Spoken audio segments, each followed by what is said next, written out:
Welcome to today's discussion on the brief. We are taking a hot topic today. You'll be able to call us on the number that we've provided. You can see it, it will be scrolling, and we've already advertised it. Today, the head of state, President Hakainde Hichilema, signed the NAPSA pension bill, the amendment that was done to the NAPSA bill. This is to allow for pension benefits, that you can access partial pension benefits. We thought that this is a hot topic. It has just come off the press and we needed to discuss it. The managing director for the Director General, Miango at NAPSA, has actually even announced this evening that people can even begin to apply for this partial withdrawal of their pension benefits beginning tomorrow. NAPSA will be able to verify the details and they'll pay them. So this looks to be a very exciting development. The UPND and their president are celebrating on social media that this is one of the fulfillment to the payment, one of the campaign pledges. But I thought that we could delve deeper into the issues like we do on the brief. We need to know what could be the pitfalls besides the celebrated benefits. What could be the threats to this new development? First thing first, who is eligible? First of all, the people that are under Public Savings Pension Fund are not eligible. Remember, this is a pension fund for public service workers, soldiers, teachers, policemen, people from the intelligence, and any public service worker who worked and joined before the year 2000. So if you are a civil servant and you joined the civil service or public service work before the year 2000, you're not eligible. The only people that are eligible are those that are under NAPSA.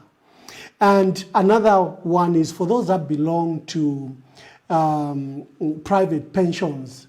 This is, remember, is an amendment to the NAPSA Act. So it's specific. It's just to those that benefit to NAPSA. So private pensioners, of course, we recognize, and I know that NAPSA was created as a basic pension scheme. That's why it doesn't have a lump sum. You retire and then you begin to get some small money just above the living wage for life. That is what NAPSA is. It's a basic pension scheme and it was designed that way. However, there's been this latest amendment where you can access 20% of your benefits. 20% of your benefits. What are the conditions? Number one, you should have contributed for over 60 months. Your contribution should have been over 60 months. 60 months is 5 years. Secondly, you should be above the age of 45. That is what this amendment is talking about. So we thought that we can delve into the issues. For us, our concerns have been very, very clear. We welcome any money that our workers will get, because the economy is bad. The workers literally don't live on a living wage, and any money, the banking and financial environment is not good, it's prohibitive. Our workers are yoked to debts with especially microfinance institutions that have literally, made our workers slaves to these microfinance institutions. If you look at the public service workers and the debt that they have is huge. I think that's why there was an attempt by the previous government to do a debt swap, because government also owes our public servants a lot of money, many allowances, settlement allowances, leave allowances. We owe our workers a lot of money. So I know discussing this matter is a bit sensitive because the worker wants wherever he can get the money. Someone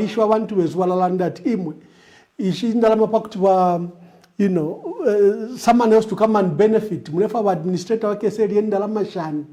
So people really want to have this partial benefit. But what is the partial benefit? So here is the number first to call. I can see people already calling. Yeah. Okay. I thought I could discuss it. We open the phone lines, but people are calling already. It's okay. We'll take the calls. But what we would have wanted, number one, is that there should be an actuarial evaluation of NAPSA. We know the worth of this investment by NAPSA. Will it threaten the fund itself? How much does NAPSA have? What is if we were to do an actuarial evaluation, this is an appraisal of the pension fund's assets and liabilities. What does it say? I think this we needed to do. Two, how much will our workers get? It's not a lot of money.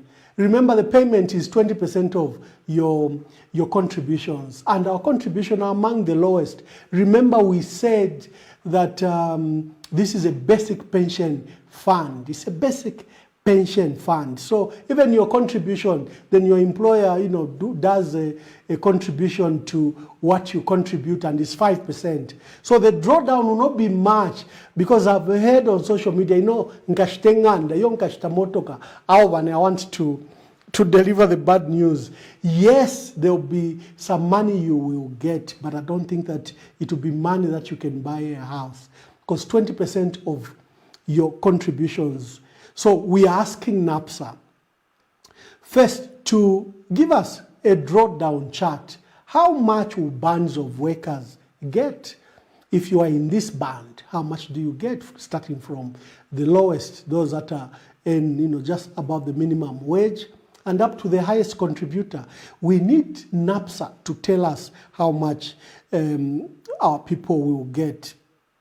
And NAPSA needs to tell us the impact of this change. It's been pushed by politicians. Politicians want to be popular. So there it is, our people will be very happy. But NAPSA needs to tell us how this will impact, if negatively. That's why it was important that an actuarial evaluation is done. And this 20% drawdown that will be given to our people, is it interest-free? We need to know that. I just need to emphasize again, those that belong to the Public Service Pension Fund are not eligible, because this fund will begin to take phone calls immediately. I think this is a hot topic. Let's hear what our people will be saying. Good evening. Evening, how are you? Very well. Please introduce yourself and your name. Your name and where you are calling from. Okay, this is Samson Mtonga. Mr. Mtonga, good evening. Evening, thanks, and how are you, Ambassador? Very well. Okay, I'm calling you from Kamanga in Charleston area of Mnali constituency. Chakunkula ward to be specific. Thank you very much. Yes, just to contribute something on the NAPSA issue. Yes. I think to my thought, it's not a good idea. Why am I saying so? At the 30, 40, we differ how our minds grow up. Mm-hmm. Some they get mature early, mm-hmm. Some they get mature later. Mm-hmm. And that money, it's the last money that a person can use. Mm-hmm. Mm-hmm. Because there are some who settle while they are still working. Yes. There are some who settle after retiring. Yes, yes. So, for instance, we get a West person who is not matured enough in mind, that is grown enough. Mm-hmm. Then he'll get that money and use it for some other things. Mm-hmm. Maybe he'll go out and play with the women around. Mm-hmm. Then meaning the children for the same person will suffer afterwards. Yes, yes. You understand? So some they may celebrate to be something good, but it will have negative impact to a lot of people.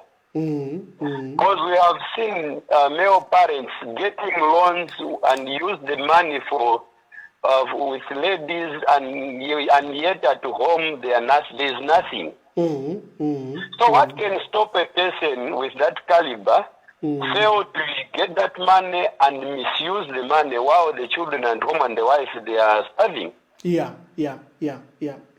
So it's very dangerous, though some can celebrate to say, okay, it's good, but it's very dangerous.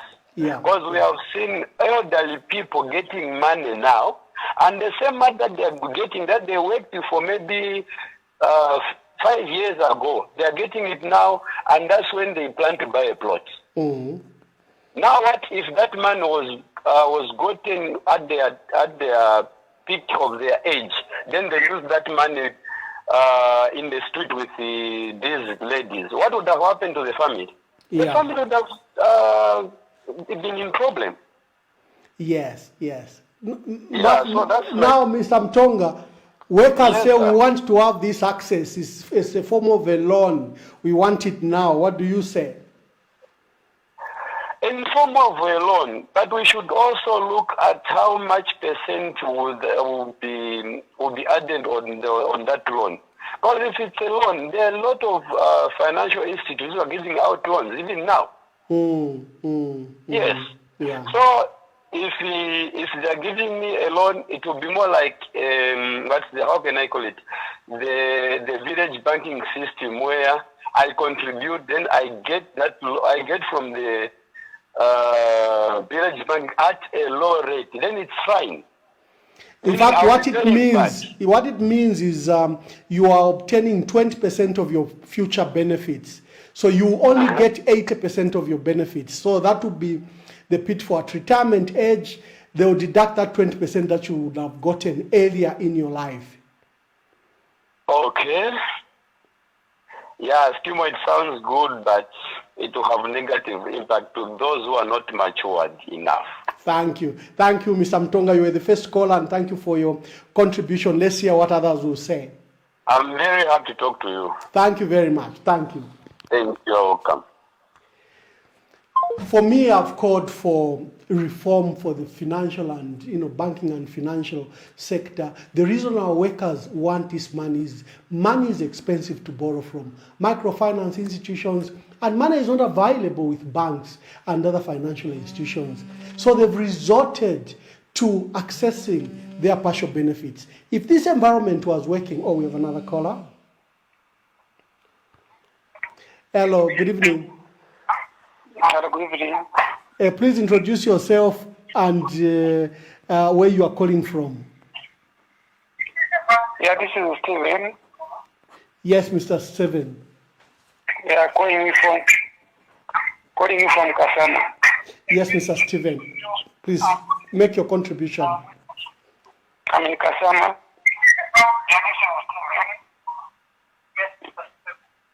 Yeah, I was just trying to make some calculations. Yes. Yeah, otherwise, people should not celebrate over this 20%. Imam Kafola Shinga. You know what I was trying to calculate? Yeah, here's a person who has accumulated probably 100,000. Yeah. And if you are to talk of 20%, Yeah. that person will get 20,000. Yes. And looking at today's economy,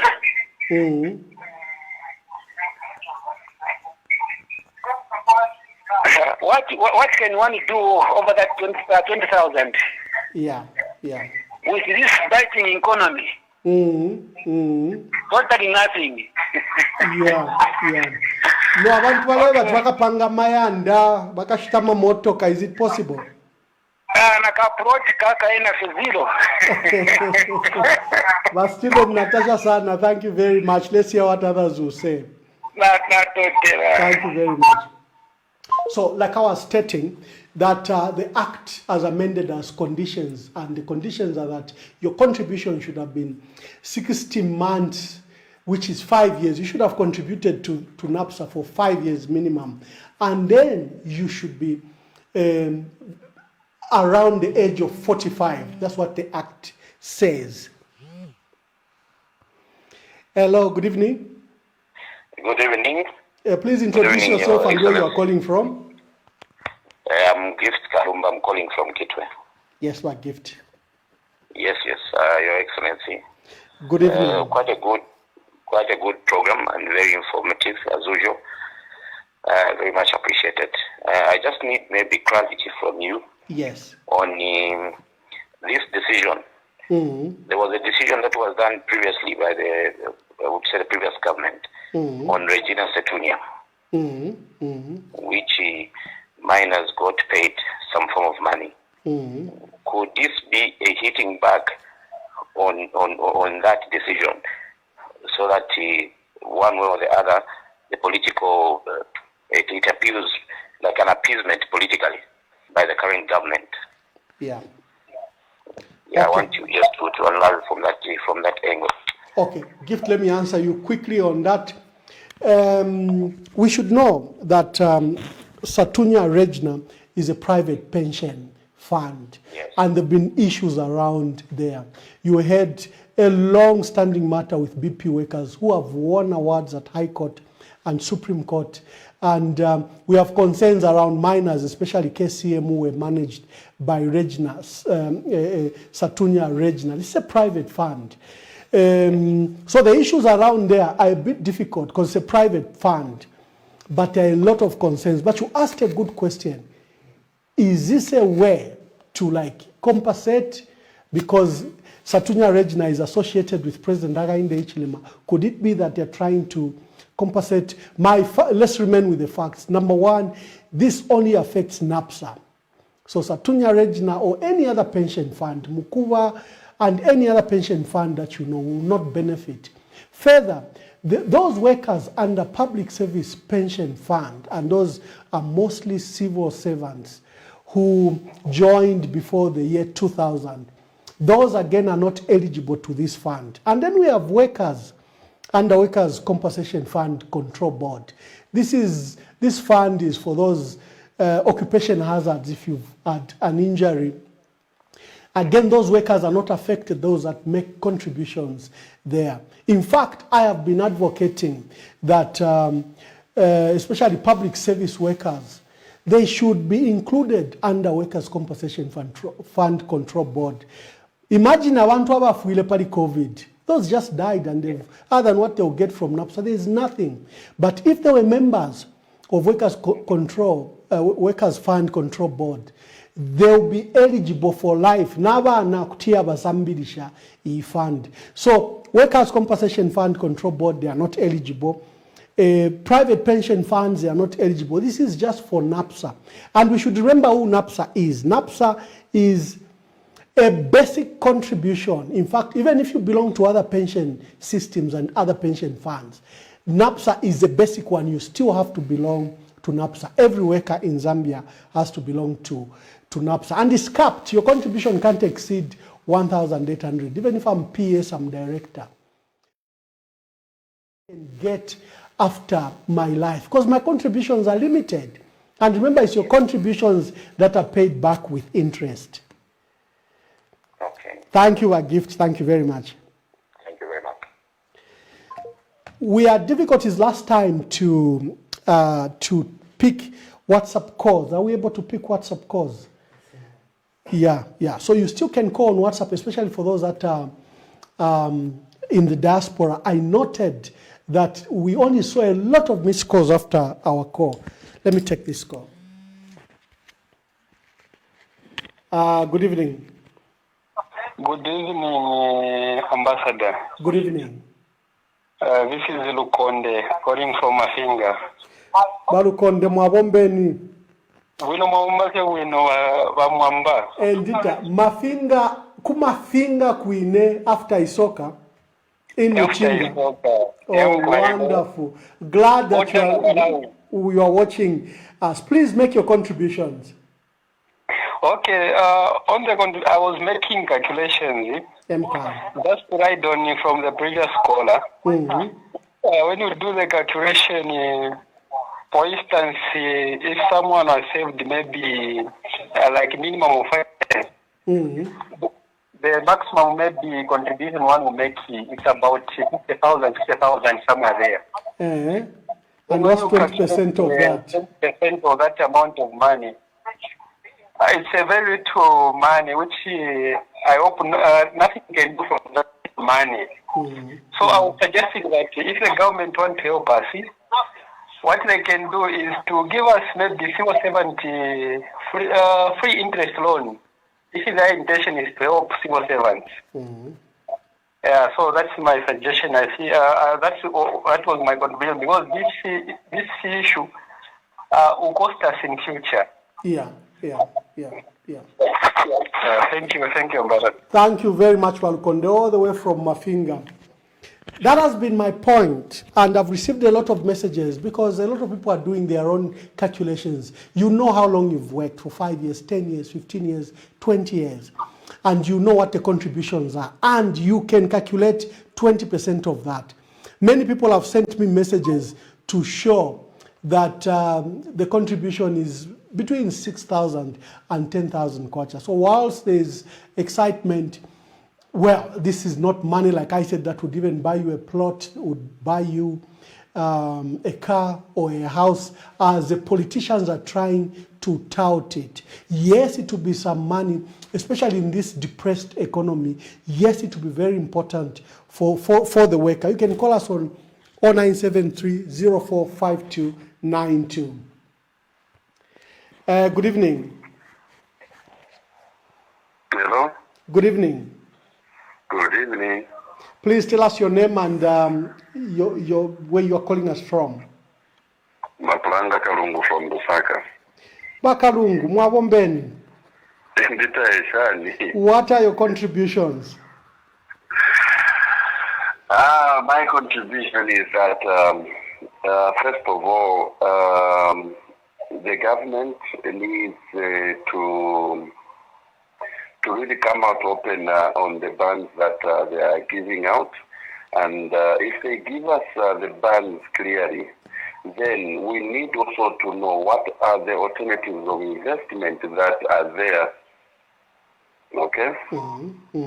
Yes, so we need the opportunity for them to say, Apa, we can give you these investment opportunities so that you can earn, for example, if you have the interest in farming, if you have the interest in mining, and we can put you in a group, or depending on your location, what we can help you with so that you can make money as a group, unlike the little 20% which won't take us anywhere. Now we shall not wish honorable ambassador or that 20,000 if it is out of 100, when it won't take people anywhere. No plot, no house, no bike, maybe bicycle and the motorbike. But seriously speaking, if we mean well, we really need to see how we help our people. For me, it is a good intention, though not perfectly done, though not really done with the sense of helping the workers who really worked for a long time, only to be given a 20%. Perhaps if they push at 40%, it could be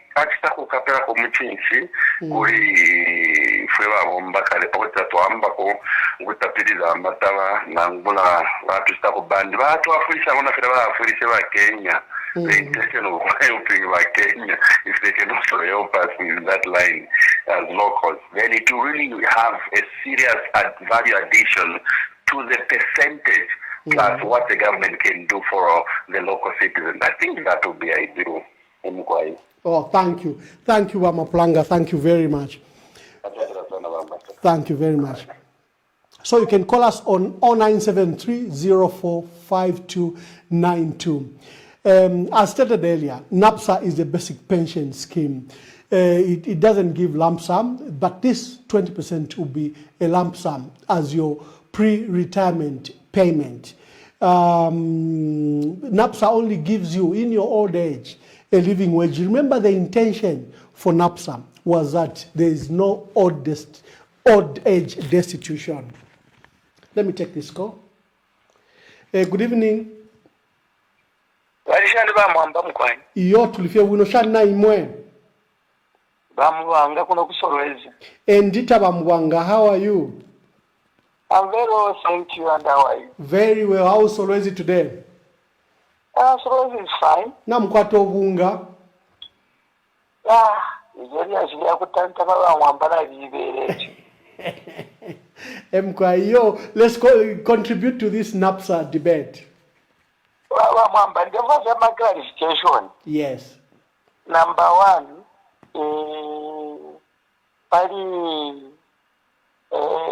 abantu abali eligible. Yes. Apo pali your statement tumufiri okweba ati omuntu afiri aba 45 or he has contributed more than 60 months that was calculated in 5 years. Yes. So therefore I must clarify. Umuntu ngali above 45 years na ngola tachite contribute 60 months. Utilapoka, the number one. Number two, nangu tafishishe 45 years, but achita contribute 60 months. Na vyokuti hapo padi civili hapo. And then, ninga mwakonga futi ishine nda na maisha napsa, takatuwele ko futi ama details wino. For example, utu yaranga tumuntu aita contribute 100 pin. Kushana babika kugenda kare interest kuri shasho MP before tabaralanda. They need to come clearly tell us to say you have contributed so much and your interest is so much and what we can give you is so much. So that information is not there. And as we have put it, ngachajwe mengaji pali 50%. 50%, but Nigambo, it's 50-50. Kuri abo bantu kuti bachita invest kwino.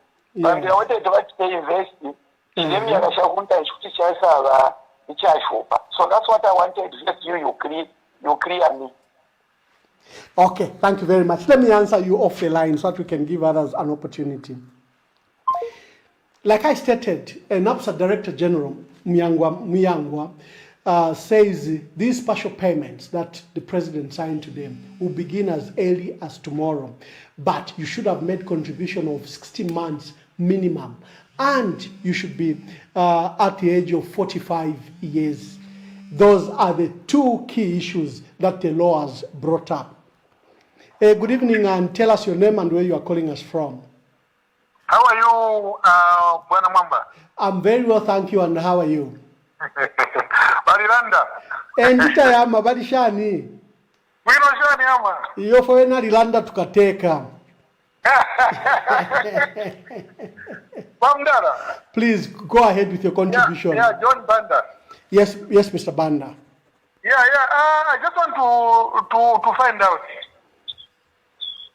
For example, you started contributing from 2000 up to 2019. Is that money going to be paid with interest or what?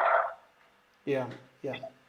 Okay. Yeah. Good question, because Mr. Banda. For example, my contribution is 150. Starting from 2000 up to 2019. How are they going to calculate it with interest?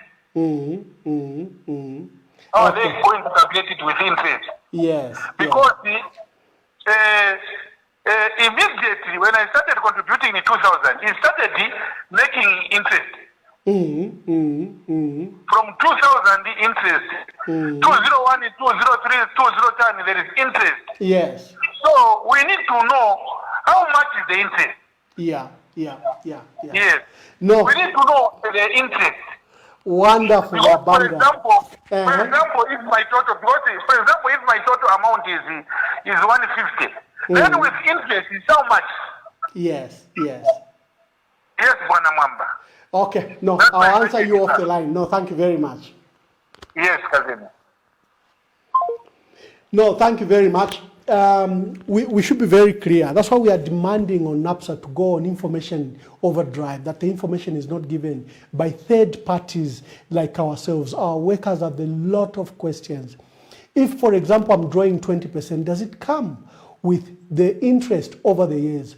And what that means, if you pay me with interest, I'll probably then lose when I finally retire and begin to draw down, from my 80%. That's what it means, is that I'll lose that interest on the 80%, because I will have paid it on the 20%.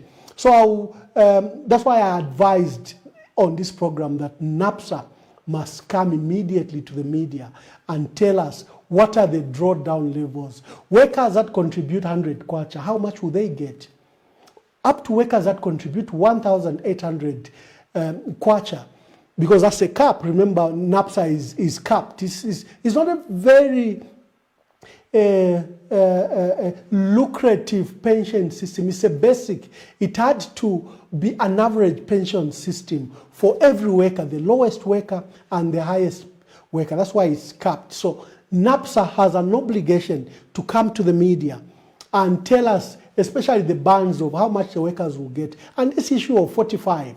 So what if I started work early and I've already made contributions, so I can only access when I'm above 45? There are all these issues that NAPSA need to come to the media. Hello, good evening. Yes, good evening. Please, your name and where you are calling us from. I'm calling from Mazabuka. Yes, sir. And your name? My name is Brian. Brian. Brian. Brian. Yeah. Please make your contribution, Brian. Yes, President. I'm sure President like a trek and I want to write this sumaga. He like Yakobati. So apart to Kumatawa, Natuma Shakumatawa Kumana Mwaloko. If you are reached, Amatawa President called. Then there is no way quite trying to assure Samata. Next time, we talk about shape. I don't forget about the Yeah. Next time, more advice. Very deguwa, Mujitonga, deguwa. Now I'm about to Kusambara Mapopo, Nishuna Kusambara Mapopo. Now I'm about to Kusambara Mapopo, Gasambari Mapopo. Come at the end of the day, in the Latin Jesus, mind eyes. So in the world of Tara Induru Galim. Yeah. Let it be first and last, but Tara Induru Galim. Okay.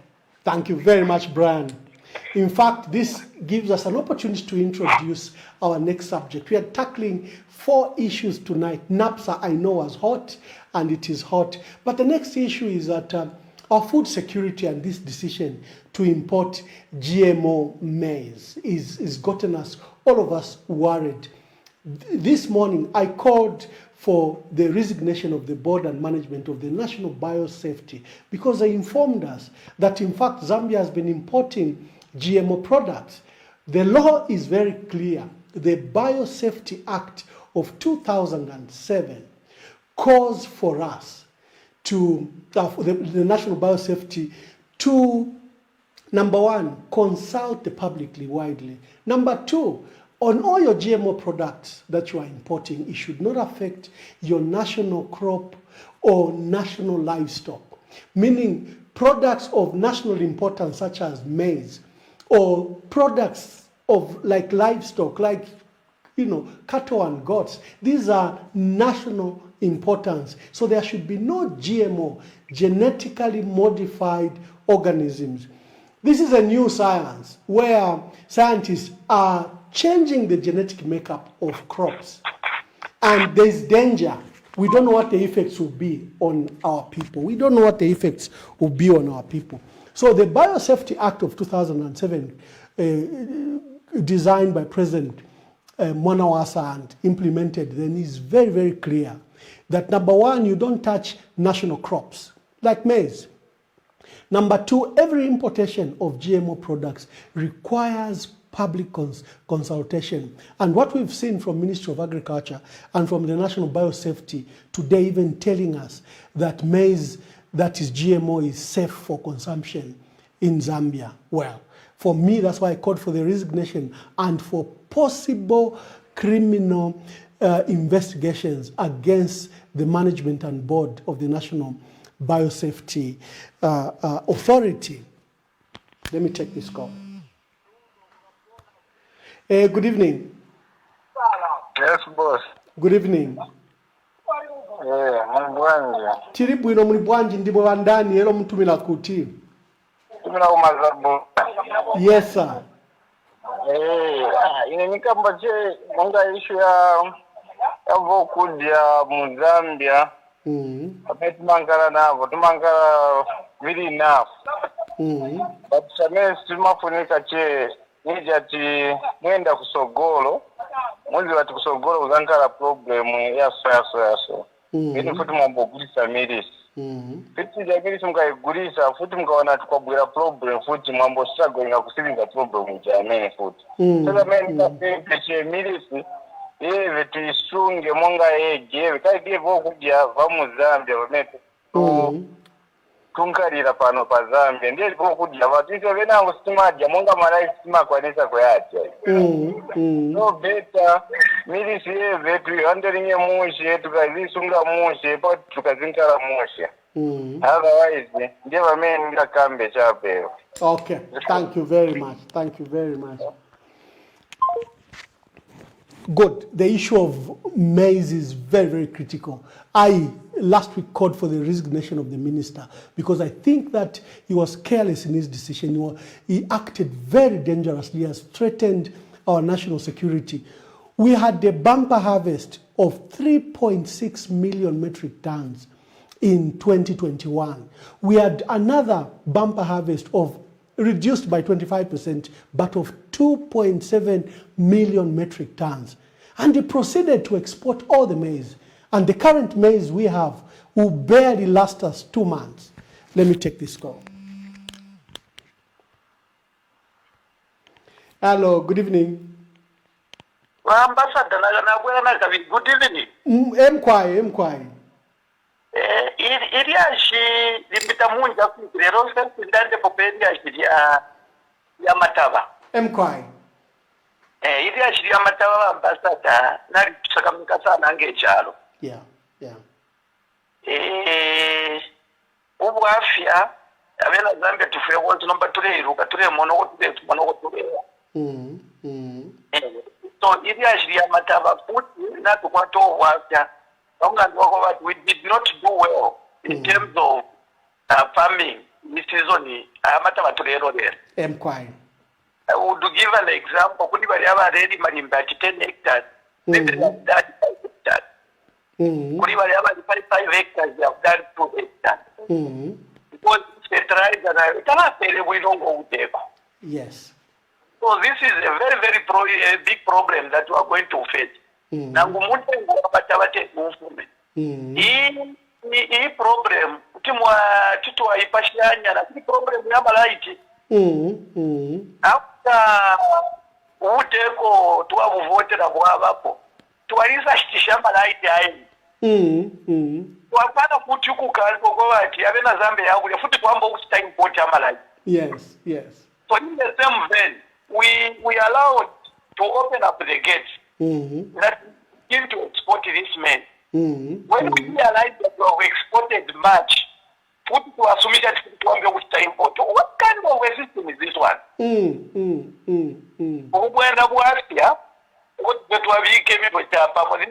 is uncalled for. Yes. So we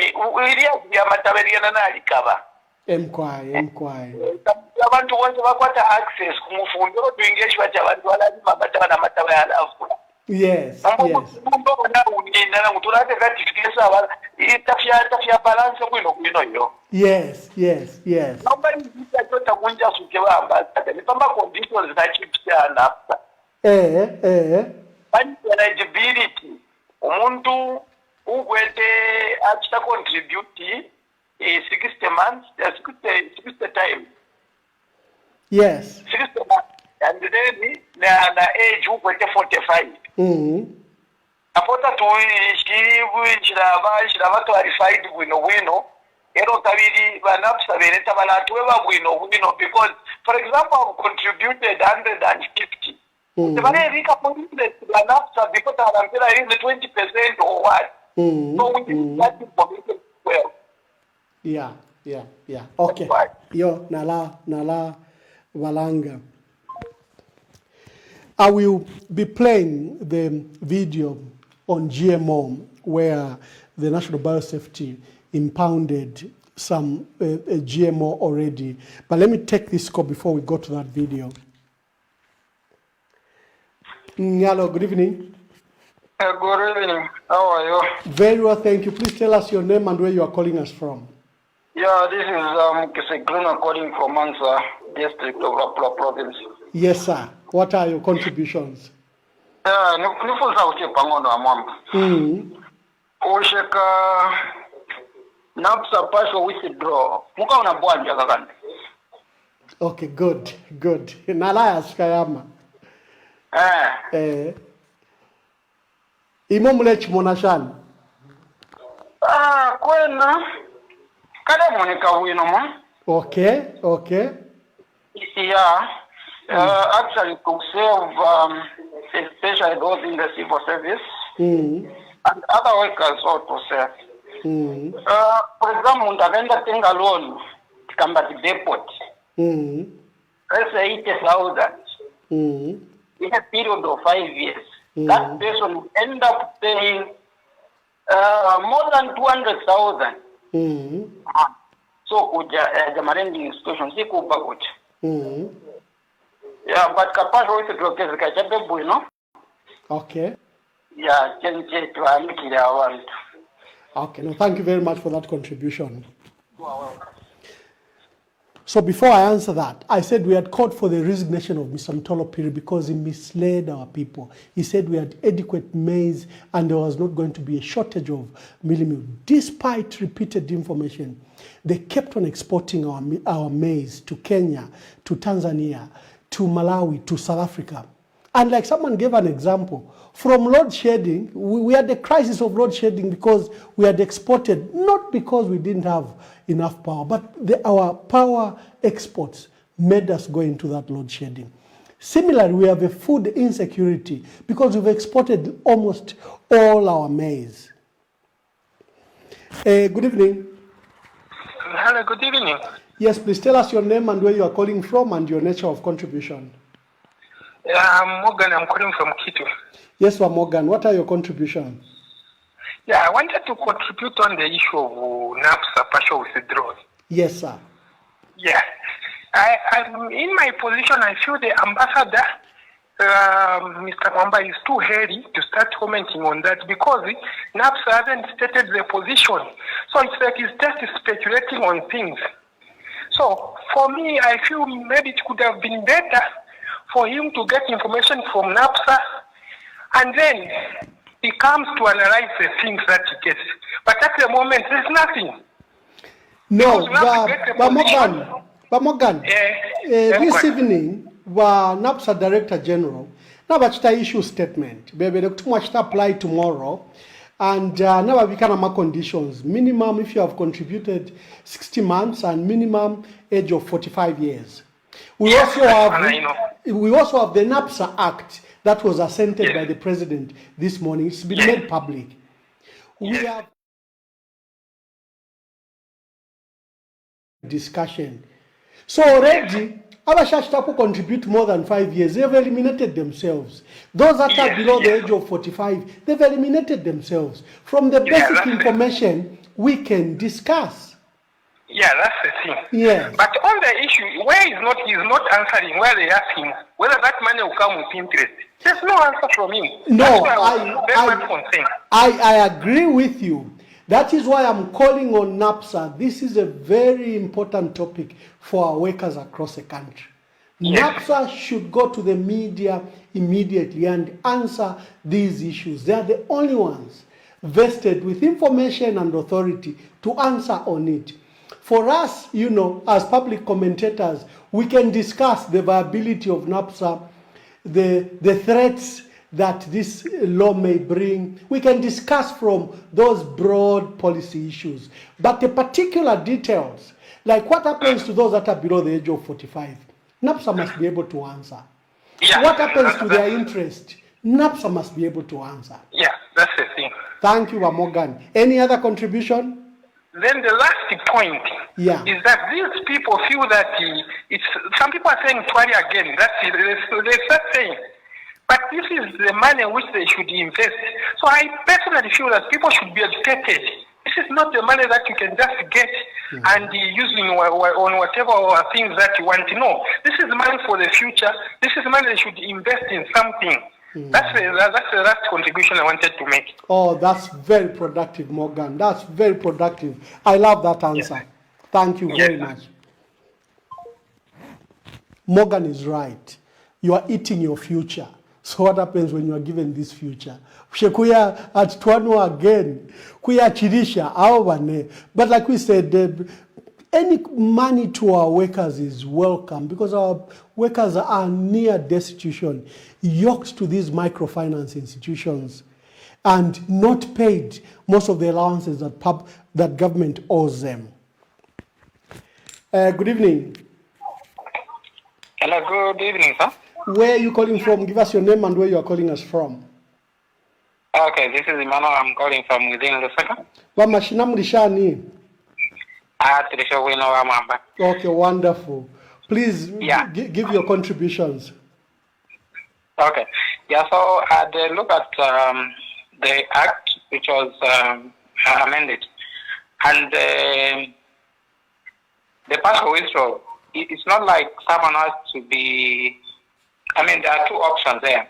The criteria is twofold. So I could be less than 45 years of age, but I've contributed more than 60 months. I qualify. Or I can be more than 45 years of age. So just wanted to clarify on that one. Those are two criteria. It doesn't mean that if you're less than 45, then you're disqualified. Okay. So there is, in the clause, there is contributions of more than 60 months or minimum, so people shouldn't say those below 45 are disqualified. No, thanks. In your view, just a minute before you go, Amashina. Sure. You brought a good insight. In your view, everyone who has contributed above 45 is qualified to get the 20%. The way it has been put in the amended bill.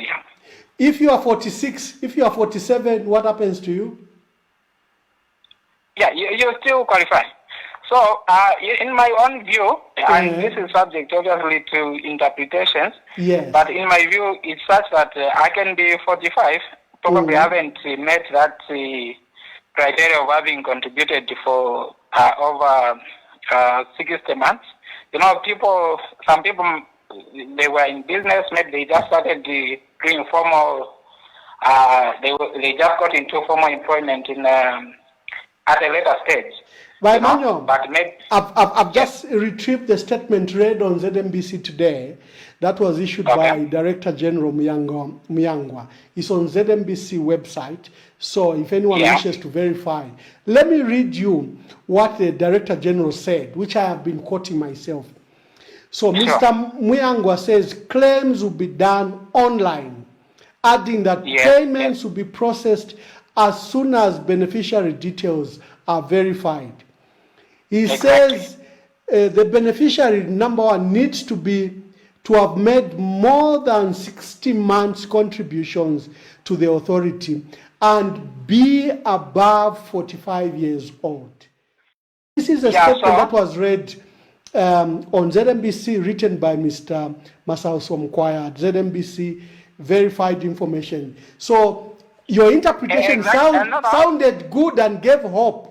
But if you see what the Director General stated, you need to be above 45 years and minimum you should have contributed above 60 months, 5 years. Because you can be employed at the age of 41, you can be employed at the age of 42. Very late in their lives. That is why they are putting this 60 months. So for me, my interpretation, quoting both the Act as amended and the Director General as public statement that has been issued by on ZMBC, I thought those were the clear issues. However, let us subject this to further information from NAPSA. Hello, good evening.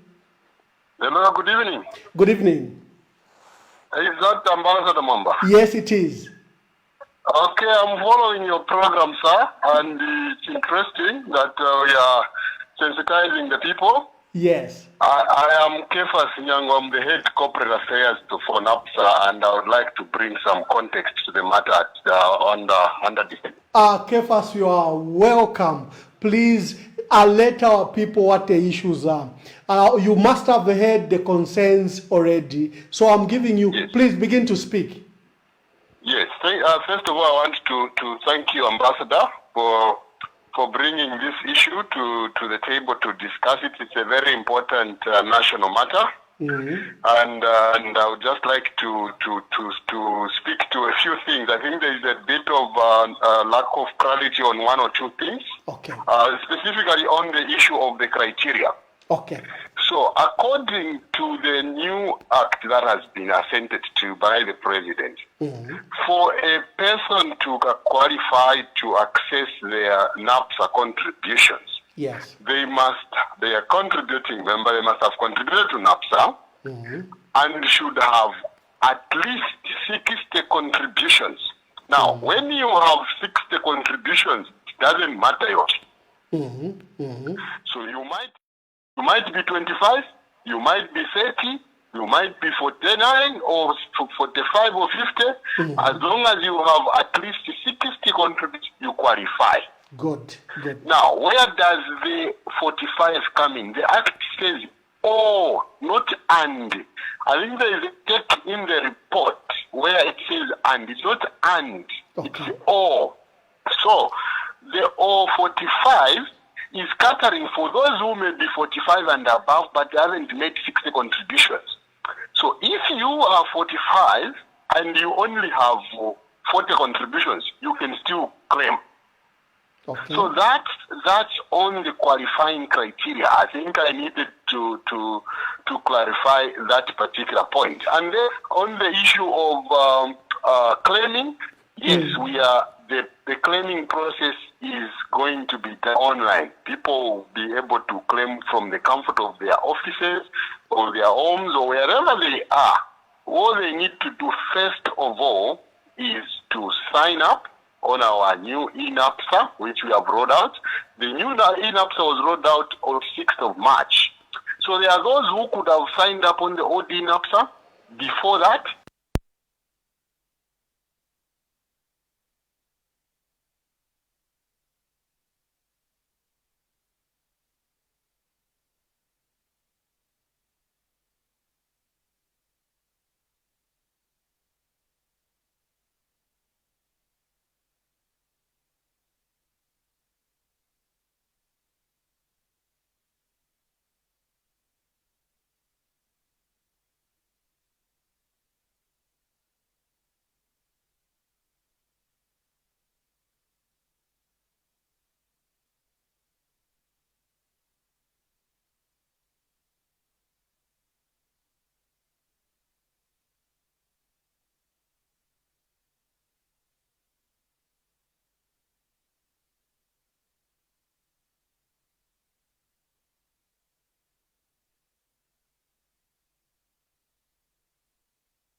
Ni wewe barefuaya Kafwa babaranda We umfokulira kwa bantu Kasa mayuti Bose batinda mea bakuru na banda Bose bashitata na bana mayo Banerila we mwamba Kasa mairefuaya Iwe wile webo weshi mwamba Leader experience Alankane we bomba Mwamba Emmanuel Bose bakasama Barefuaya Mwamba Emmanuel Mwamba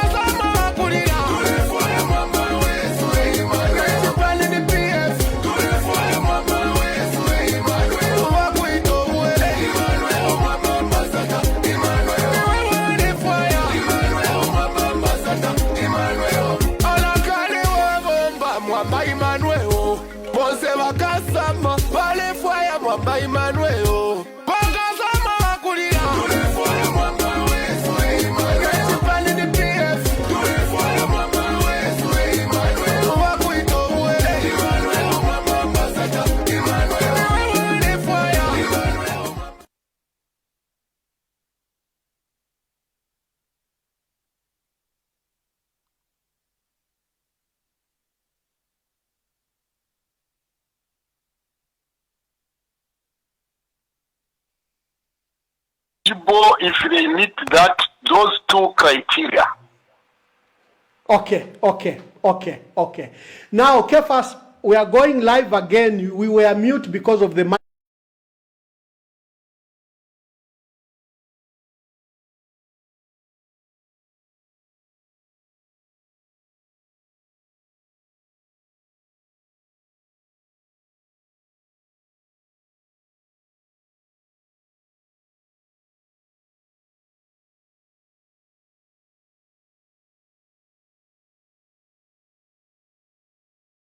Okay, thank you very much, Ambassador. Once again, I just wanted to clarify on the criteria for the eligibility criteria for claiming NAPSA benefits. The first criteria is that a member must have 60 contributions. Okay. So 60 contributions, it doesn't matter within what period those 60 contributions were accumulated. There are those who would work on double jobs or 3 jobs and all the companies are submitting contributions for them. Others could have even worked for 10 years. Yes. But what is key is minimum 60 contributions. Okay, very clear. Now, and then the law also says or. It doesn't say and. It uses the word or. So it gives an opportunity for those who may not have 60 contributions. If they are 45 years and above, they can still claim. So you might find the person is 45 years, but they only have 50 contributions, and they still want to access their money. But they are above the age of 45. Those can access. So if you have say less than 60 contributions, if you are 45 years and above, you can still access.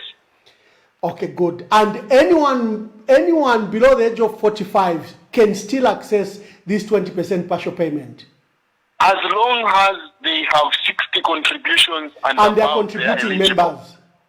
They are eligible. Okay. Now, there are questions that I received. Are you paying this with interest? Okay, so the 20% ambassador is 20% of your total contributions. And that 20% of your total contributions will be indexed and interest added. Now, what is indexation? I think that is what people would be asking. Yes. You see, over time, you find that when you're contributing, over time, money loses value because of inflation and other things. But what we do as NAPSA is we make sure that we preserve the value of money to make sure that this money, it gives you the same value that you could have had it when a number of years back.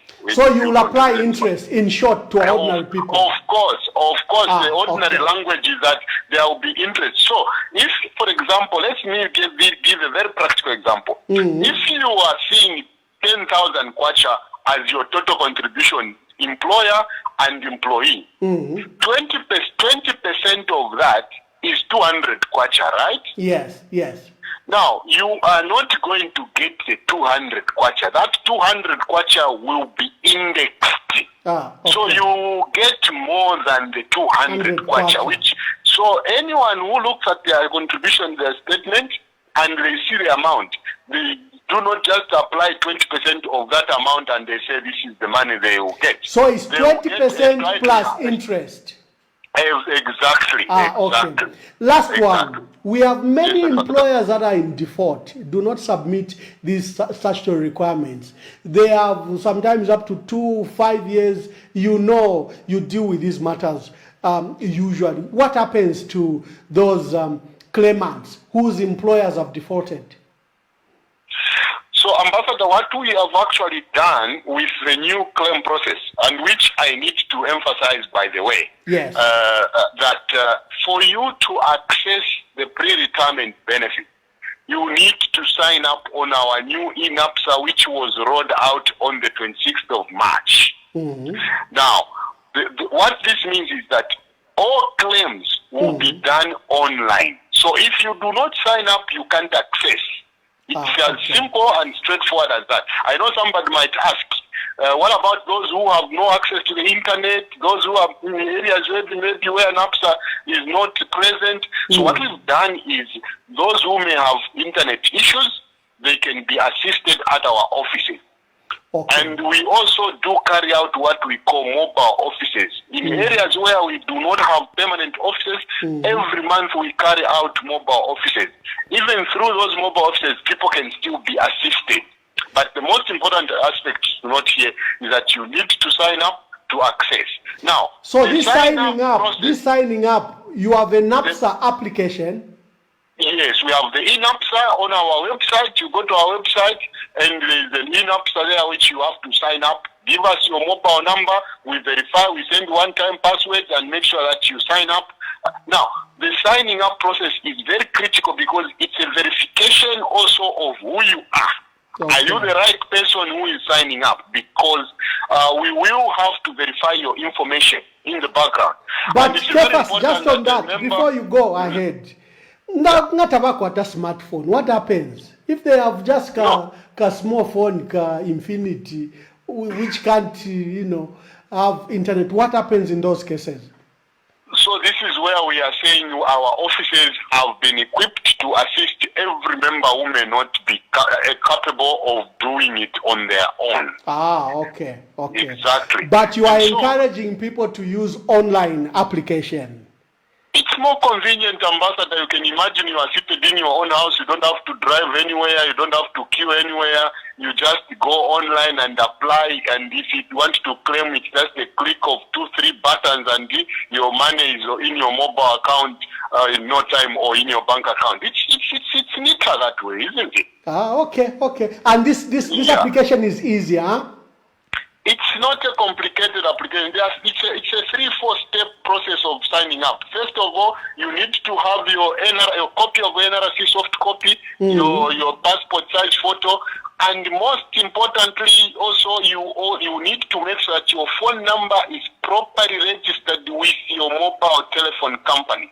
Because Ambassador, what happens with a lot of people is they have numbers which they are using which are registered in their grandmothers or mothers or sisters or brothers and all that. So they need to have a number because you might pay by mobile money. They need to have a number registered to themselves. So you have to make sure that your number is registered according to your NRC. The way it appears on your NRC is how it should be registered also with your mobile network operator. Then you go online, you'll be able to sign up. Once you sign up, the process you have attached your NRC and your passport size photo, we give you your login credentials. I have seen on visa application, it's a bit difficult to attach a passport or to attach document or a passport photo. Is your application easier to do that for ordinary people? You can actually drag and drop it just in the box there. All you need to make sure that your NRC, your copy of the NRC that you are attaching has both sides, front and back, and it's clear. There are some more applications that we have rejected because you find people are attaching wrong things or just one side of the NRC, or maybe the NRC is not clear, we can't read what is there. Now, it's important that these documents are clear because we want to identify you properly and make sure that when we are paying the right person. That was my other point. Fraud. How do you ensure that there are no fraudulent activities on the application? So the activities, those one-time password, that issue of ensuring that your number is properly registered according to NRC, that presentation of your copy of NRC and passport size photo, your email, and all that, it's going through verification process. And that's why sometimes some people might say, but why is it taking maybe 2 days to approve or something like that? Or everybody who is applying, we need to make sure that we verify all the information that they're giving us to avoid anybody taking advantage of the system. Okay, so Kefas, as I let you go, just to allow any other questions from our contributors, can I call you back in case there comes a burning issue that we haven't cleared? Ambassador, I'm at your service. Okay, I'm at your service. wonderful. Thank you for that open manner. It's very few public officers that would call, someone deemed an opposition leader. I would like to commend you and to commend NAPSA for this open door policy. Remember, you guys helped me in December. I walked into that office to claim my NPF fund, and my NPF money was in my account just the following day in the afternoons. So thank you very much for your policy. And I wish many public institutions were like the way you guys are working. But before you go, from us policy experts, policy concerns, we are worried. Won't this bankrupt the fund? Has assessment been done? Was there an actuarial evaluation done on the fund? What are your liabilities? What are your assets? Are they threatened by this partial withdrawal of 20%? If it's something you can answer, I'll be glad to get that. Ambassador, those are important concerns and important questions you've asked, and those are questions that were asked during the time the bill was passing through Parliament, and confidence and assurance was given that the fund is sound, it's not threatened, and the members can be assured that when they get their money, what we just asking is to make sure that they invest their money properly in ventures that will bring value. Because once a member has accessed 20% of their benefit, what this means, Ambassador, and it's important that I mention this, we have full disclosure on this matter. What this means, Ambassador, is that your ultimate benefit that you are going to get at the time you qualify, whether it be for survivor's benefit or it's retirement benefit or invalid benefit, the benefits will reduce by 20% because you would have already consumed your 20%. So it's important that the members apply these monies in a very efficient way. They invest it prudently so that they also don't disappoint the President of the Republic of Zambia, who actually believes the fact that, and we support that the Zambians will invest this money and boost their businesses. As in terms of NAPSA, the fund is at no point and in any way not threatened, Ambassador. It's sound and it shall continue to flourish. Okay, the last one. There'll be so many last ones. Do you have powers? Do you have powers to compel private pensioners, private pension funds? Do you, or they are supervised by the pension and insurance authority, isn't it? Do you have any leverage over them? No, Ambassador. I think for us, we are governed independently by the MPS Act number 40 of 1996. Those private pension funds are governed by the Pension and Insurance Authority Act, which is independent from our Act. So we are independent bodies governed by different statutes. Yes, because I was belaboring a point that the private pension fund will not derive benefits from this act. This is strictly for NAPSA and NAPSA contributing members, isn't it? This is strictly for NAPSA contributing members, Ambassador. Okay. Thank you very much, Kefas. I'm grateful, and let's hear what others will say. Thank you for your gracious approach. Thank you. Okay, so we had an opportunity, from Kefas from NAPSA is, I think, in charge of information, is a public relations manager, and I think he has clarified most of the questions. So thank you very much. This is what we want. We want a discourse that benefits our people. We don't want to churn out propaganda or misinformation. And Kefas has done very well to come and give the fund's position. Hello, good evening.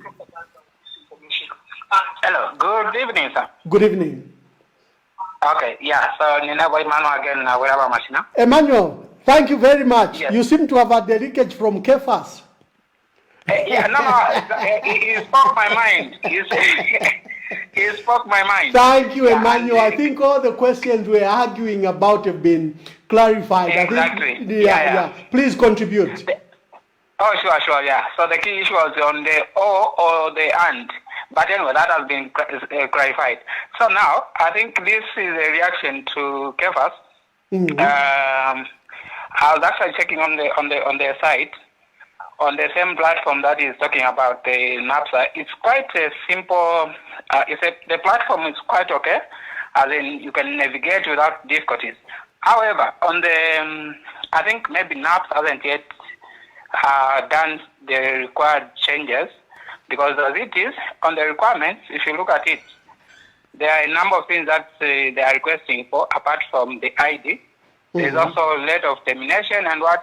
So it's a whole system for those who are claiming not. So this one, we can allow them maybe today and tomorrow. Yes. But it hasn't yet been changed to suit. I mean, there's no provision for partial withdrawal where the member is Emmanuel, you might have to look at the application. He says there's a new one they launched on 26th March, which is just 2 weeks ago. Is that the one you are looking at? He seems to have been emphasizing. Exactly. So it appears like there is an old application and a new application.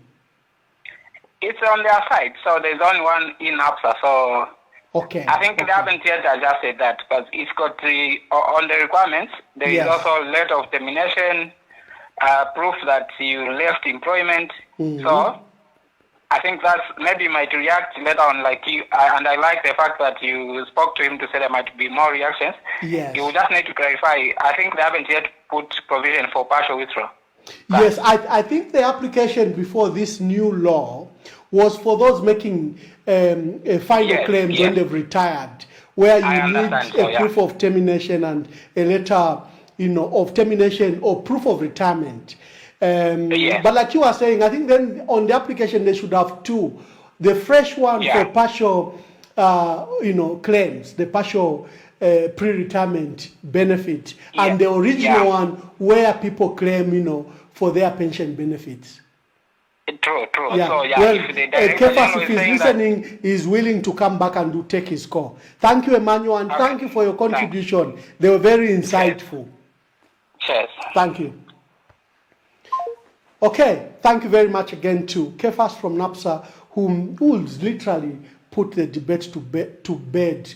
The issues are for us, politicians that are asking certain political issues, but from the operational perspective and how this fund will be, how the drawdowns will be done, I think it has been made very clear. On NAPSA, again, I want to emphasize that even the demand for partial payment is because the banking and financial sector has not responded very well. If it was responding very well, where loans were cheap and accessible, our people will not eat from their future. Hello, good evening, and tell us your name and where you are calling us from. Mr. Sakala from Mackenzie. Yes, Mr. Sakala, good evening. Evening, sir. Tezaka chakwato chicheva ndisirako chipata. Iyo mbuya landa bwino landa. Elo twala unfu. Papa NAPSA tifuna tichita understand. For example, nchito unaleka nchito unachitaririwa anakuchosa nchito waleka nchito lomba 45 years yamena rukamba. Are you sure ungachite qualify before 45 years ukalipo kwaniso rokubanchi? Asakala uyu mnyamata waku ndande kwe chinyanja. Uyu mnyamata waku NAPSA akambati ija 45 wakamba bajabari above 45 but spanakwanise ya jama 60 contribution, so everyone is eligible. The minimum is that you should have contributed, if you are below the age of 45 you should have contributed 60 contributions, which translates to 5 years. Or if you have 2 jobs, it can even translate to 2 years. But you should have made 60 contributions. And for 45, is applying to those that could be above 45, but they have not met the 60 contributions required. I think I should clarify.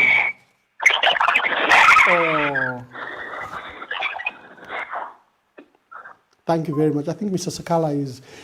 We shouldn't allow the other topic to be neglected. I'll take a short break and let's listen to the GMO as I come back to the importation of GMO food. I think that's also very key. Veka tuipaya abantu hawa watu lishe vya kuisa tuipaya. Let's play the GMO video.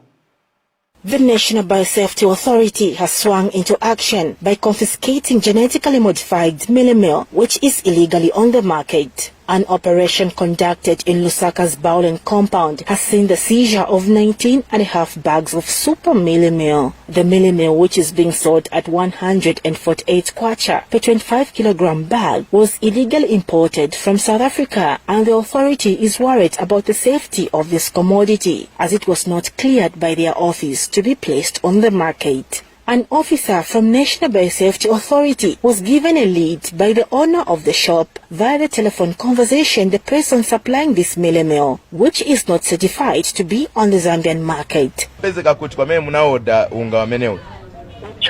Kuchawama banatiretera paja kuri batoriwara mu Kamwara batezeka kuchawama bati namba yabo ni yamenei bahati bama Odessa banatuza kutumuka kuna na wina wo muditumire antijuza bapapa. According to the shopkeeper, out of the 50 bags of mealie meal which were supplied to them, 30 have so far been sold.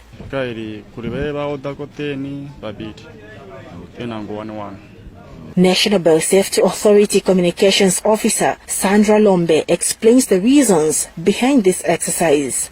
Seized about 19.5 bags of mealie meal that may contain GMO. This mealie meal is coming from South Africa, and it came in the country without a permit from the authority. This means that this mealie meal that we have seized, we are going to destroy it because we have not conducted a risk assessment to ascertain its safety. And if you can see and read from the bag, it indicates that it's good for 4 years and above. So what happens to the children? And it was being sold in a community. We want to believe that those people that bought, they could have children that could have consumed or that may consume this mealie meal. The authority has since appealed to members of the public who have bought this type of mealie meal to return it immediately, as its safety is questionable. Naomi Mwamba, Prime TV News, Lusaka. You've seen the National Biosafety Authority went to Kanyama and impounded the mealie meal that has been imported. That is our view, is that mealie meal, by the two actors cited, cannot be imported in this country, whether in transit or for consumption. And I've condemned the statement that was issued by the National Biosafety Authority, where they said mealie meal from South Africa is safe. And they said there are other products Zambians are eating that are GMO, biscuits, cornflakes. My concern there is that the act is very, very clear. Remember, other than just the importation, you need to get consultation with Zambians. And in fact, it used to be 30 days, but it is as prescribed. So you just can't issue a small notice in a newspaper with the 1,000 circulation and you say you consulted Zambians. Further, I still insist, when you look at Section 11 of the Biosafety Act, it forbids to import GMO products that are related to crops of national importance or livestock of national importance. So we want to Bakwalesa, even when we are in this crisis caused by this government, because they exported literally everything, as I demonstrated on Friday, we only have 352,000 metric tons of maize. That is 1.5 months supply. We'll open our grain marketing season in July because you have to allow for maize to dry. Remember the Takwatama kilns, we don't have dryers. We allow the sun and the elements to dry the maize. That's why the period for opening the grain market season is in July, so that the maize has accepted moisture. If you buy it too early, it will rot. And with our limited storage sheds, you'll have difficulties. Okay, let's go back to the cause. Good evening. Good evening. Please tell us your name and where you are calling us from. I'm calling from within Kabwe. Your name, sir? Oh, this is Kawamba Kennedy. Yes, Mr. Kawamba Kennedy. Please proceed with your contributions. Yeah, actually, I saw the post and the video,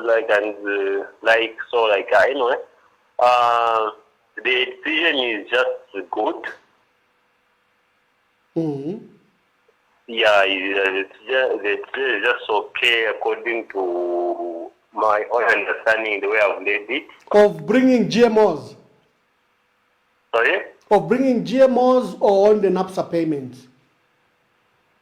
On the number payment. Oh, okay. Yes. Okay. Mwamba Kennedy. Come again? Are you working? Actually, I was, but right now I'm not. Yeah. In fact, I'm asking that question because I saw a lot of questions, and I wish that Kefas can come back. What happens to workers that made contributions to NAPSA but are no longer working? They are in a period where they do not have a job. What happens to them? Can they still make a claim for that 20%? Or is it for those that are currently in employment? But Kennedy, probably you also have a similar question, isn't it? Come again? You also may have the similar question. Can you still access the 20% contribution? That's what I wanted to ask as well. Okay. Yeah, because like on my behalf, I was working with Zambis, which is from 2018 up to 2021. 2018 to 2021.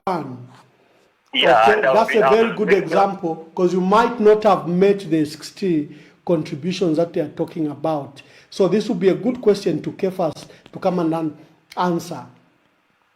Yes. And did you work before that? Sorry? Did you work before 2018? Before 2018, yes, I did, but I wasn't making the contribution to NAPSA. You only started when you were working with Zambif in 2018?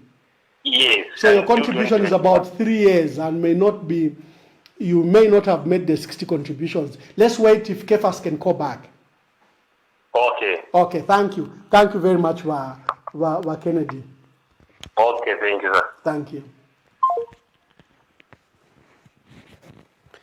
Yeah, the last matter, as we begin to wind down, is a scandal at Ministry of Health.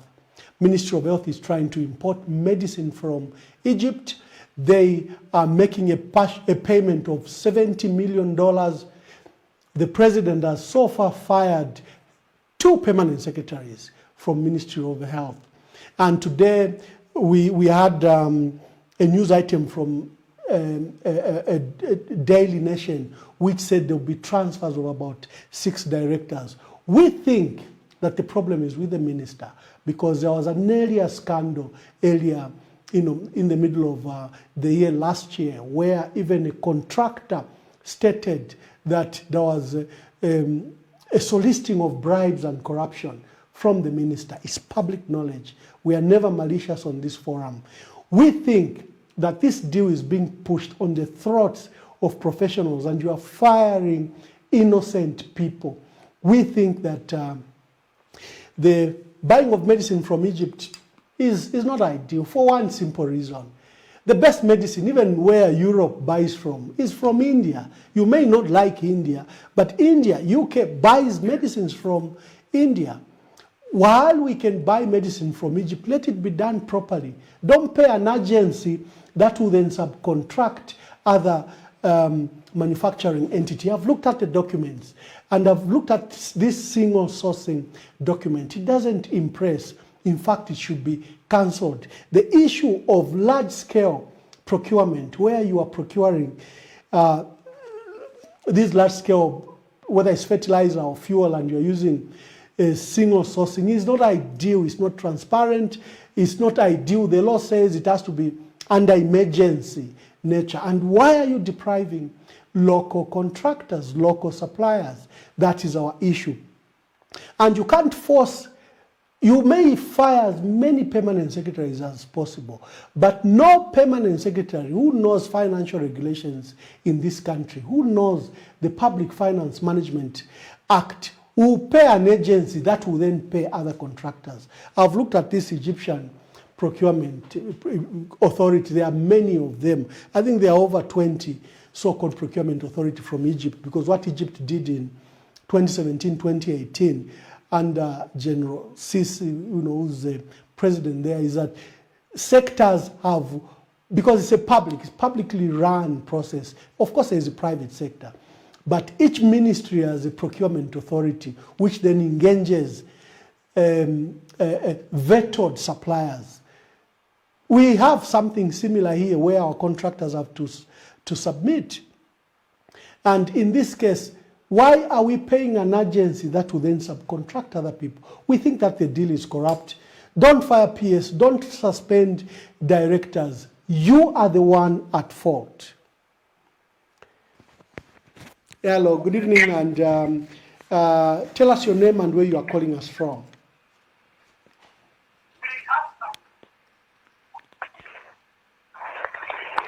Good evening. Hello? Yes, please tell us your name and where you are calling us from. Calling you from Kasama. Okay, your name, sir? Steven. Yes, Steven. Please make your contributions. Mwamba wesu. Mkwayama. Na papa saka klipu na monako. Mkwayaka GMO. Enough tusakamika sana. Akako bati kafire karia ofire bari ofire wakata friends and above. Yes. Mamba. Why karashani ubunga mumwesi muzambia kabiri. If tule baba national biosafety ababe that yo mildew from South Africa is safe, we think that it is not safe. Nefunde liari kanya. GMO, if you want to bring GMO products, you have to conduct a public and participatory process. Back to Ireland.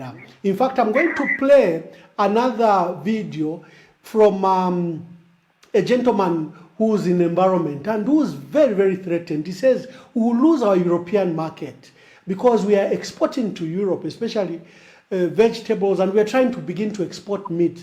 But as soon as you introduce GMO products, you lose the European markets.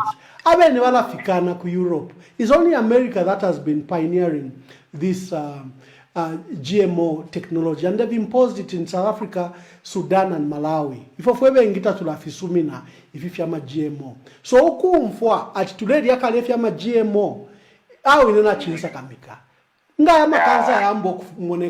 How will we know they could be coming from here?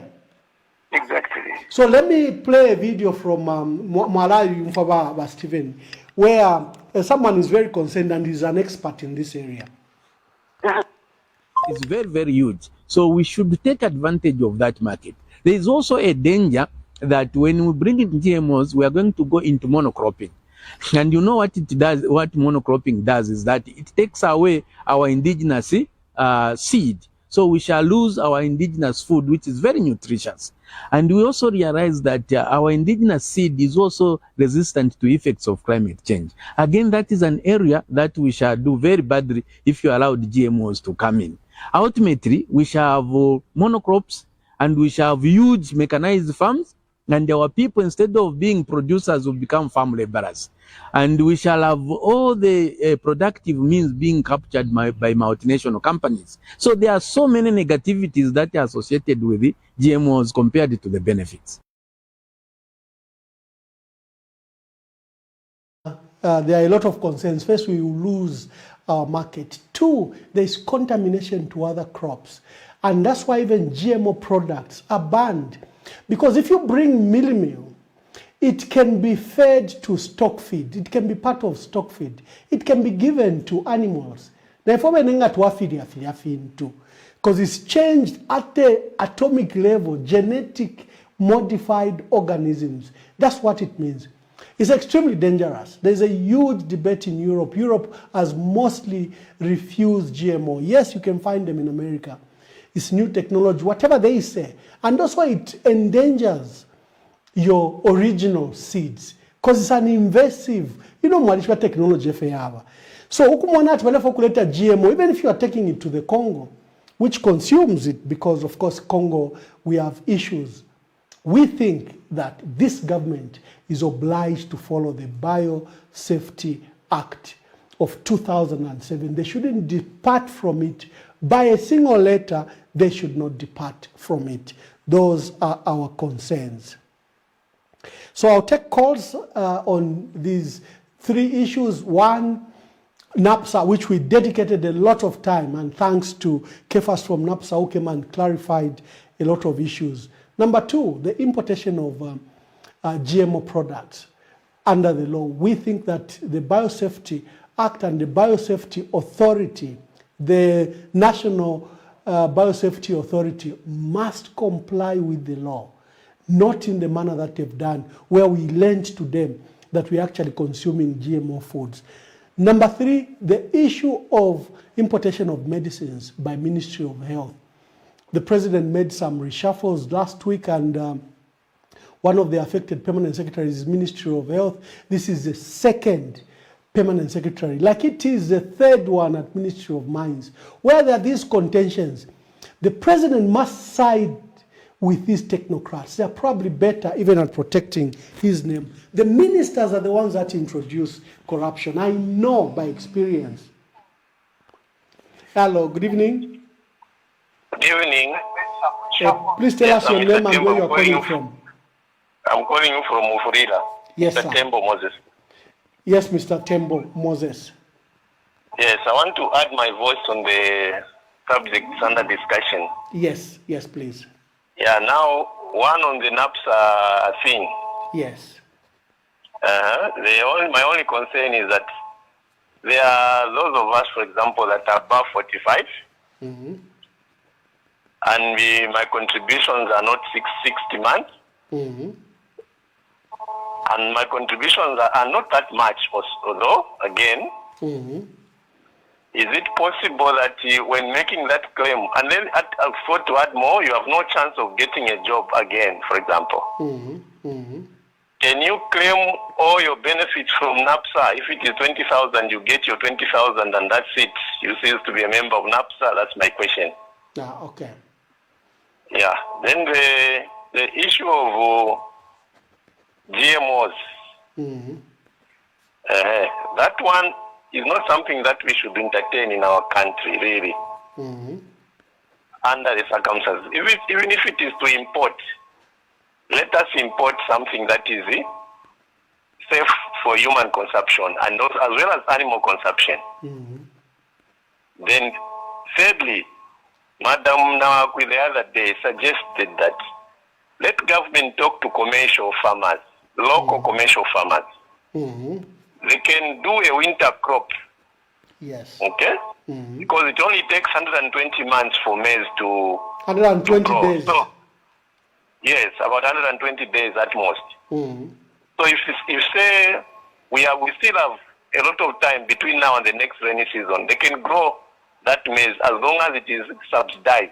They give them electricity, they give them enough inputs in terms of fertilizer and seed, and then they just agree on the terms. At least we have something that can cushion. Yeah. Personally, I like that suggestion. Yeah. Okay. Then there's the aspect of those importations of medicine. There are so many questions regarding that issue, yes. So they need to look at those contracts because those things, when they're out of office, they'll backfire. Yeah. Then thirdly, I want to talk of, last but not least, the issue of going to IMF. That does not sit well with me as a Zambian citizen. Look, we've got the Kasensele gold mine. Yes. What are we doing with that gold? We've got the sewage lights at Chembe here, Mwamba. Okay? All that is in our hands. We've got emeralds done at Kaja mine. But I'll talk more about the sewage lights and the Kasensele gold, especially the sewage light one. It is so easy to mine that thing. Yes. We've got expertise, we've got all the technicians we need, we've got the engineers we need, we've got the equipment we need.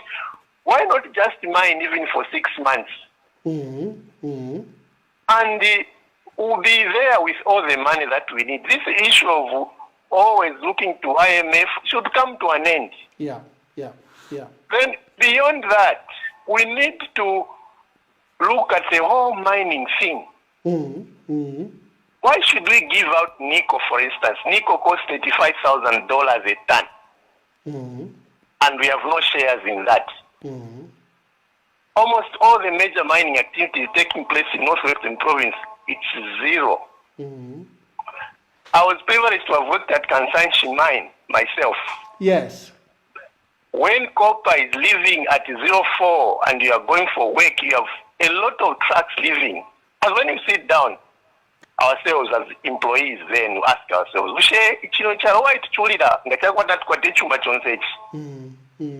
you know what people say? Our leaders. Yeah. Somebody sitting in Lusaka making decisions doesn't exactly know what is happening on the ground. So as soon as Tumbeko Msokotwane comes back from wherever he has gone to beg for money, let's sit down and say, "What's Tumbeko? Tiense kuva plok. Pachembe fiapa. Tuimbe sujira iteria shiripwe. If you shakula lomba kwa tiawe, yefyo na chipwa." Yeah. Mwamona? Tuichusha fifwewe ni shonse twalikwata. We've got our education, we've got everything in place. And unfortunately, why Dr. Sokotwane finds himself on these things always? Yes. And that is what people are saying on the ground. Not no kutaliawe. Twaimba neri ashijapo. Nombefya kwa tiwa usungu alimba mchiboku chachi tamwakuti. Yeah. International standard this way. To effort to make a Zambian standard. Yes. That's what I can say. But Tembo, I'm so grateful and thank you for your insightful contributions. Yeah. Thank you, my brother. All thank right. you very much. Mr. Tembo from Muflira has valid points. Why are we begging with the IMF? Why are we being pushed left, right, and center? And like we want, you cannot run an economy depending on external factors. Number one, you are depending on foreign investment. Number two, you are depending on the IMF. And here we are. From the first time we won the staff level agreement in December 2021, they only released $188 million out of $1.3 billion. We are almost 2 years with the IMF. And Tembo is right. Imagine if we deploy SCMIH at Kasenseli Gold and they mine even for 6 months. It can help us pay these debts. Imagine we deploy SCMIH to go and mine Sujilite. What's so difficult about it? Look at the minister in Washington literally saying he has no solution other than the IMF. Let's play the video. Are you concerned at all about the next distribution that Zambia is scheduled to get from the IMF, something like $188 million that distribution won't be met? Yes, we have concerns. The prerequisite for getting that distribution from the IMF requires two things. Number one, the country must be on course in implementing the program with the IMF. And just last week, the IMF staff team was in Zambia, and they came to the conclusion that Zambia is spot on in terms of implementing the IMF program. The second thing that is required is to have reached memorandum of understanding with the creditors, giving financial assurance to be supported by the creditors. As of now, that has not happened, and because of that, there is no automatic reason to believe that the $188 million will be released. What is the alternative? If that doesn't happen, what sort of plans have you discussed, of course, with Hikalema, the president, with regards to stabilizing their currency and stabilizing the economy in lieu of that payment? Well, the first thing that we are doing since we arrived here, we are seeing executive directors at the board members of the IMF to appeal to them. Number one, let's work together to make sure that the debt is resolved. Number two, given the possibility that the MOU is not signed, Zambia should not be punished. What would be the point of punishing a country that is performing? Right. Thank you very much. As you saw, the minister is lamenting that the payment from IMF may not even come because the staff level agreement was just a second review was done and there's an approval of $188 million. He says it may not be available for two reasons. Number one, first it has to go for approval to the IMF Executive Board. 2, there's a condition of the creditors committee. They must give those financial assurances on debt relief, debt reschedule, or debt cancellation. While we are on break, there were many people that were calling. I would like to ask you to call again as we begin to wind down. We've got only next 15 minutes. We have to end the program at 22 hours. So let's begin to get the last calls relating to the subject matter under discussion. We're discussing NAPSA and the pre-retirement benefit payment. We've got some summaries there. You can only get 20% of your contribution, and you should have contributed minimum 60 contributions if you are below the age of 45. If you are above the age of 45, you still can contribute. If you lost your job but you made contributions to NAPSA, we asked KEFAS to come back to answer on that. And but all questions around NAPSA, I think, were adequately handled by KEFAS, and his emphasis was that you need to be on the NAPSA online application, the eNAPSA. So apply so that it is easier for you. On GMOs, we think many people have said that we shouldn't entertain this at all. It is not good for us as a country. It is not beneficial for us as a country. And the Biosafety Act of 2007 is very clear. You need the mandate of our people. You need to consult widely with our people. You need to hold public discussion and public consultative forums before you can allow the importation. Further, Section 11 of the Act literally forbids the authority from issuing any authority on or permit on the importation of crops deemed of national importance or livestock deemed of national importance. So even maize, for me, is outlawed. You can't bring it in, whether for consumption or for transit to the DRC market. They just have to look for non-GMO markets. The scandal at Ministry of Health and the importation of medicine worth $70 million under single sourcing, I think it's a matter of worry there. 2 permanent secretaries have been fired, but we think that the issue is with the minister, nobody else. That minister must be fired. Like many stakeholders spoke today, that the reshuffles should affect the ministers too. You cannot be sparing ministers while sacrificing civil servants and professionals. The IMF, clearly, 20 months on, we don't have any solution with the IMF. This government must not depend on external issues such as the IMF or foreign direct investments. We have Kansaseli gold. We have gold mines across this country. Why don't we exploit that in the short term and quickly benefit from that? So we will be coming to an end in the next 13 minutes. If you have any contribution, please make it. The current high price of millimil is as a result of carelessness from this government, nothing else. We had a bumper harvest of 3.6 million metric tons, the highest we've ever had in this country in 2020-2021 farming season. We had another good harvest, not bumper, but good harvest in the 2021-2022 farming season, 2.7 million metric tons. Our national consumption is 2.4 million metric tons a year, which is 200,000 metric tons a year. So why are we sitting on maize stocks of 352,000 metric tons, barely to make us survive in 1.5 months? I know many people are saying we can wait for the next harvest. Even this harvest will be poor for many reasons, as stated by our people.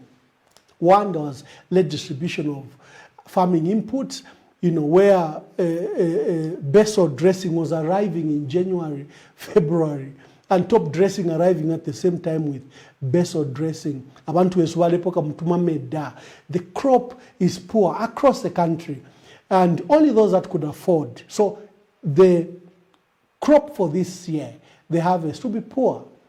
And yet we had so much maize which we have exported. Someone must pay for those careless decisions. Someone must pay for allowing the export of our national strategic reserves. The national strategic reserves were set at 500,000 metric tons. In 1994, the population was small. I think we are only about 8-9 million at the time. We are now 20.6 million metric tons. Let me take this call.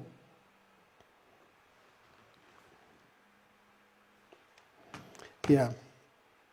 Good evening. Hello?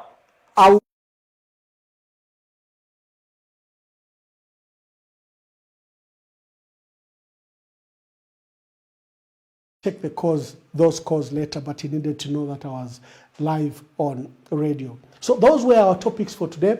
Remember, I'll be having this discussion every Monday, Wednesday, and Friday.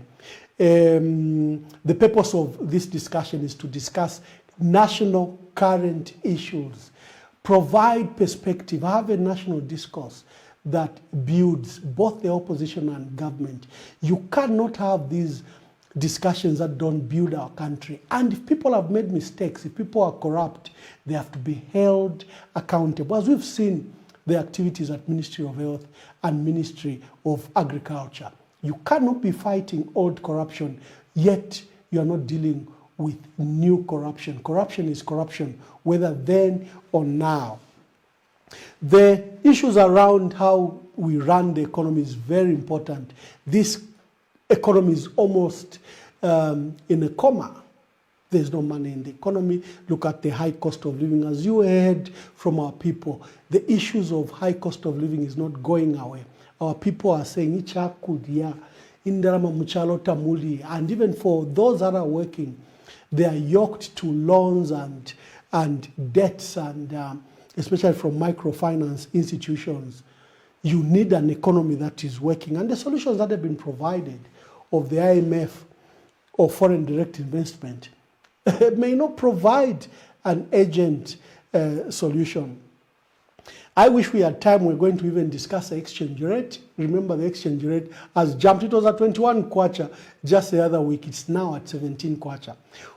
If we had time, we're going to discuss this particular matter too. Is the appreciation as a result of economic activities? Is the appreciation as a result of confidence in the market? Is it as a result of rising exports? Or it is as a result of direct intervention by the central bank, where they flooded the market with dollars to have this artificial appreciation?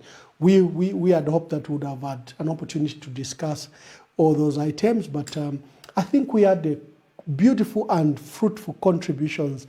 Again, I noticed that the WhatsApp calls didn't come. It's something probably technically we have to resolve. All I had were direct calls. I didn't have calls from the diaspora, but I can see they're coming as missed calls. So I hope that by Wednesday I will have resolved these issues for those calling us by WhatsApp, because we had a lot of direct calls, and thank you for all the callers.